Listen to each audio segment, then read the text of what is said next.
الكولاجين هو بروتين كيتواجد بشكل طبيعي في الجسم، وهو مكون أساسي للعديد من الأنسجة بما فيها الجلد. بالنسبة للوجه كيلعب الكولاجين دور حيويا في بنية ودعم الجلد، تجديد أيضا الخلايا وتقوية الجلد. ومن أهم الفوائد ديالو على البشرة والوجه أنه كيساعد في الحفاظ على صحة وجمال البشرة، ايضا كيرطب لنا البشره ديالنا وكيعطيها واحد المرونه. كيحارب ايضا الكولاجين الشيخوخه وكيزيد من تدفق الدم في الجلد ديالنا. ايضا واحد المعلومه مهمه اللي عجبتني ان الكولاجين كيساعد في التئام الجروح اللي ممكن نتصابوا بها، والنقص ديالو كيعطينا بزاف ديال النتائج، من ضمنها الشيخوخه، التكماش اللي كيكون في الوجه ديالنا، وايضا واحد الشحوب في البشره كتولي صفراء، ما كيكونش تدفق ديال الدم فيها. لهذا اليوم غادي نحضر معكم واحد الوصفه طبيعيه وسهله، والمكونات ديالها في متناول الجميع، تحضير كولاجين طبيعي وفي البيت. تبعوا معايا الفيديو الى الاخير وفرجه ممتعه. وباش نحضروا الوصفه ديالنا اليوم اللي هي عباره عن كولاجين طبيعي، غنحتاج الى كريم نيفيا. نعم، كريم نيفيا، حكيك نتاع كريم نيفيا، لكن اختاروا الماركه اللي هي الاولى، ماركه تكون اولى. صافي البنات، هادشي اللي غنحتاج حكيك ديال نيفيا، وغادي ناخذ واحد زليفه او انيه صغيره اللي تحضر الوصفه ديالنا. غادي نخوي فيها هاد الحكيك ديال نيفيا كامل البنات. اصلا الكريم اللي غنحضر به اليوم هو عنده واحد الشهره منذ القدم. فإلا إلا رجعنا بالذاكره للوراء، امهاتنا والاجداد ديالنا كانوا كيستعملوا هاد نيفيا بزاف، وكانت كتعطيهم واحد السحر على البشره ديالهم.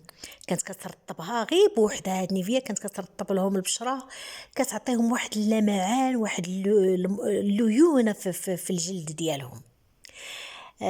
غادي نخوي هاد الحكيك كما قلت كامل في واحد الانيه كما كتشوفوا امامكم. وغادي نجيب واحد الطريف نتاع الحامض. نعم، الحامض، لانني غنحتاج عصير الحامض.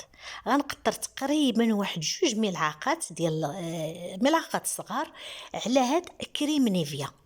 بالنسبه للناس اللي عندهم حساسيه او كيتحسوا من عصير الحامض، فممكن تستبدلوه بعصير البرتقال، عصير الليمون عادي اللي كناكلو عادي. صافي فقط، وغادي نبقى نحاول نخلط بهذه الطريقه حتى غيندمج ليا الحامض او عصير الحامض مع كريم نيفيا. كما قلت لكم راه تقريبا درت واحد 2 ملعقات صغار عامرين مزيان من عصير الحامض. صافي، وغنبقى غير كنحرك هكذا ونحاول معاه، كنضغط عليه ونحرك حتى غادي نحس بداك العصير اندمج لي مزيان مع نيفيا كيف ما كتشوفوا. وهاد الوصفات الطبيعيه خصنا نكثروا منها، لانها ما عمرها تأذي البشره ديالنا. الا ما نفعات ما غاديش تأذي البشره ديالنا. لهذا كنكونوا كنحتاجوا بزاف لهذا الكولاجين اليومي، لان هاد الوصفه غادي نستعملوها يوميا. صافي كما شفتوا خلطت مزيان حتى حصلت على هاد النتيجه، تخلط ليا مزيان الحامض او عصير الحامض مع كريم نيفيا. صافي دابا غادي نضيف عليه المكون الثالث والاخير البنات، وهو حليب ديال الحليب الجاف، حليب غبره كما كنقولوا. غنحتاج منه كما كتشوفوا دابا واحد حتى هو 2 ملعقات عامرين مزيان، ملعقات صغار بطبيعه الحال كما في الفيديو. 2 ملعقات ديال الحليب الجاف.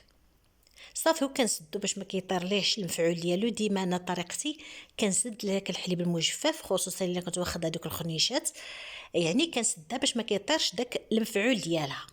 وغادي نبقى نحرك على هاد الطريقه حتى عاوتاني يندمج ليا داك الحليب مع نيفيا ومع عصير الحامض. يعني راه ساهله الوصفه، 3 المكونات بساطين وساهلين البنات، وحتى في الخدمه ديالهم ما كيحتاجوش واحد يعني الجهد ولا شي حاجه، يعني عادي كنبقاو بحال التحريك حتى كيندمجوا. صافي غنستمر انا هكذا حتى عفوا يندمجوا لي العناصر 3 مزيان، ونحصل على يعني واحد الكريم باش نطبقو على البشره ديالي كما غادي نوريكم. غادي ناخذ في الاول داك الحكيك نتاع نيفيا اللي خويت، غادي نعمر به الوصفه لان باش نبقى يعني محافظه ليا، خصوصا انني غنحتفظ بهاد الوصفه في الثلاجه. البنات ضروري ما توضعوها في الثلاجه باش تبقى يعني مصاينه وما تخسر ما والو. وهاد الوصفه راه غادي تدوز لكم سيمانه، يعني غتحتفظوا بها سيمانه فقط.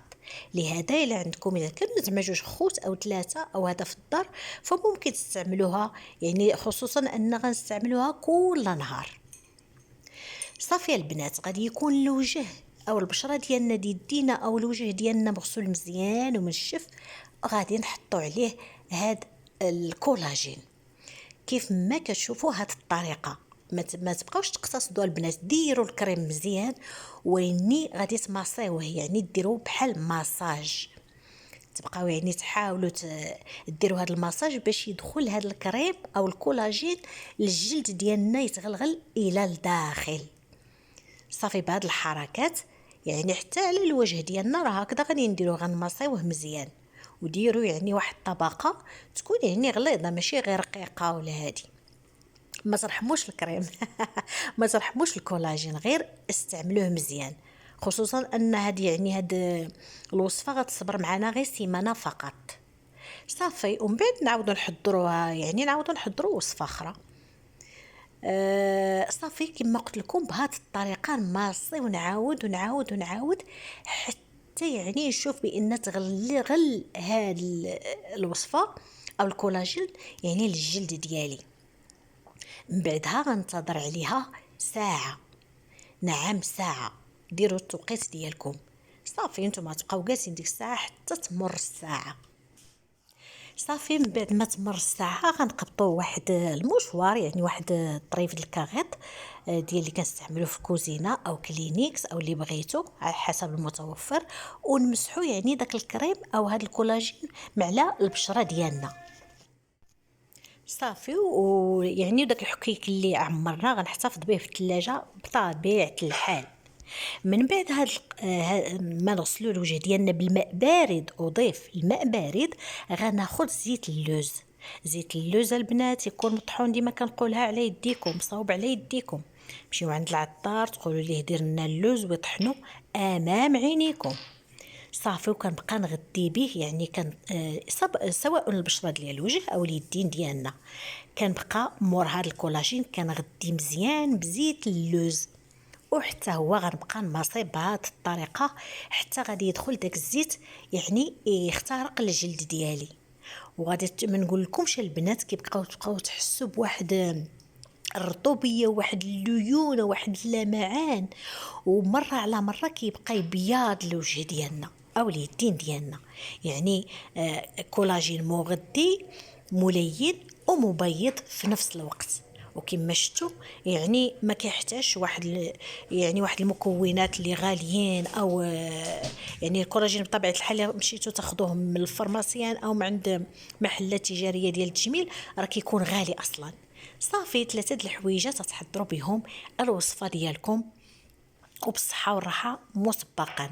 حاولوا تجربوا الوصفه، راه ما غتندموش عليها وراه غتفيدكم بزاف البنات. وبالصحه والراحه، والى فيديو لاحق ان شاء الله نقول لكم تهلاو لي فراسكم، دمتم في رعايه الله. السلام عليكم.